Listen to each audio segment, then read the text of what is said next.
For decades, this picture was the symbol of the 1917 October Revolution, but it's 100% fake.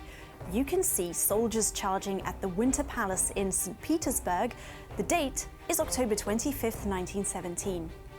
In several minutes, the Bolsheviks will arrest the provisional government that ruled what was left of the Russian Empire after the monarch abducted his throne. This will be the beginning of the Bolshevik Communist Party taking charge of the entire country. And this photo will be published in papers and history books. And eventually, everyone got so accustomed to it, they forgot it was staged. This is how the image looked before it was altered. On the right, there are people looking at the charging soldiers, like an audience follows a theatre play. On the left, there's a grandstand for people. What's happening here is not the storming of the Winter Palace.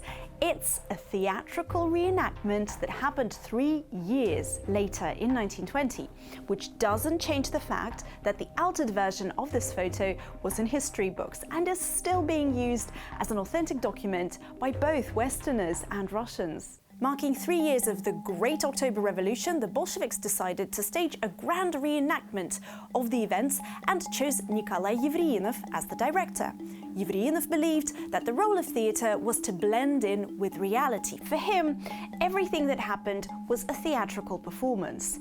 This mass spectacle took place before a crowd of thousands of ordinary people. It follows the main events of the turbulent year of 1917, the February Revolution, the October Revolution, and the division of people into Reds and Whites. Reds were led by Vladimir Lenin and Whites by Kerensky, the head of the provisional government that was in charge of Russia at that time. Things heat up between the two groups and Kerensky heads into the palace by car, followed by Red soldiers under the watchful eye of spectators. This is the moment you see in the photo. The real takeover was not captured on film, or at least any film that we know of. There was little gunplay, mostly machine gun and artillery attacks on the palace, which was left largely unprotected. The Bolsheviks entered the Winter Palace at 2 a.m. and arrested the entire provisional government without much of a fight. There was looting afterwards, that's for sure. The entire palace, and especially its wine cellars, were raided by hungry and angry soldiers.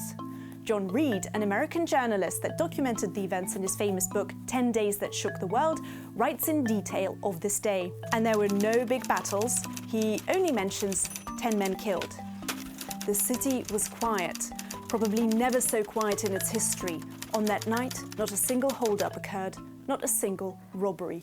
The true story was a bit too boring to go down in history, so the Soviets decided to spice this relatively bloodless takeover up, and cinema was just the tool for that.